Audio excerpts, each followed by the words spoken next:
Morning everyone, I'm prepping for my day again. I had a message this morning from one of my clients who's got shingles. So I thought I would do a quick one. I don't think I've ever chatted about shingles. But obviously it's a virus. It's when the chickenpox virus stores in your spine, your spinal cord, and basically it comes out when we're stressed. So underneath it, people really need to be looking after their adrenals, their nervous system, because if you get shingles once, you're very likely to get it again.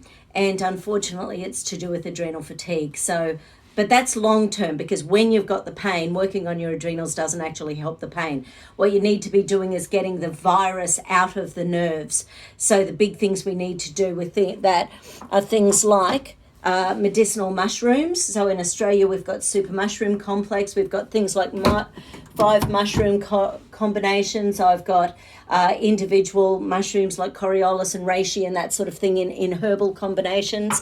So basically the mushrooms are one of the things that help to boost the white blood cells that are antiviral. Very applicable at the moment. Then you need to tone the nerves. So for toning the nerves, B12 is the nutrient most necessary, but you need a lot. So sometimes I will get people on, say, super mushroom, doing, say, a scoop of that every couple of hours, but also doing, say, 2 grams of vitamin B12 every 2 to 4 hours, depending on, and finishing a bit before bed, because you don't want the B12 to be keeping you awake if you do happen to get some sleep, which a lot of people with shingles don't actually get. So with B12, one of the things that can happen is that when we've had anesthetics bind with B12 in the body, and when it binds with B12, the problem is that it makes it unavailable to the nervous system. So you can actually get your blood tests done, and if they're not showing free B12 in your blood test, then you can actually be quite deficient, because up to 90% of it can be bound in the bloodstream. So of course that's not much use if you are exhausted all the time. B12 leads to anemia, and it's really common to get iron and B12 checked for anemia. However, once again, up to 90% of it in the bloodstream can be bound, so it's useless to us. It's already bound with toxins.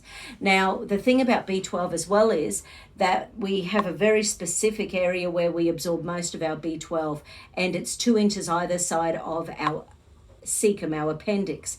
So basically this little area, yes, on your right lower, that's where we absorb most of our B12. We absorb most of our iron in an area of the small intestines called the Peyer's patch. Now with the B12, once again, if you've had lots of anesthetic, it binds to this area as well, makes it unavailable. So you might be eating plenty of high B12 foods like eggs and proteins and things like that, but not be able to get it out. So you need at least 4 grams a day of vitamin B12 to reactivate the activating factor, so that you can absorb B12 from your food. Nonetheless, shingles. So shingles, things like zinc and C in big doses, the super mushroom complexes. Also, one of the things I've started playing around with is PEA.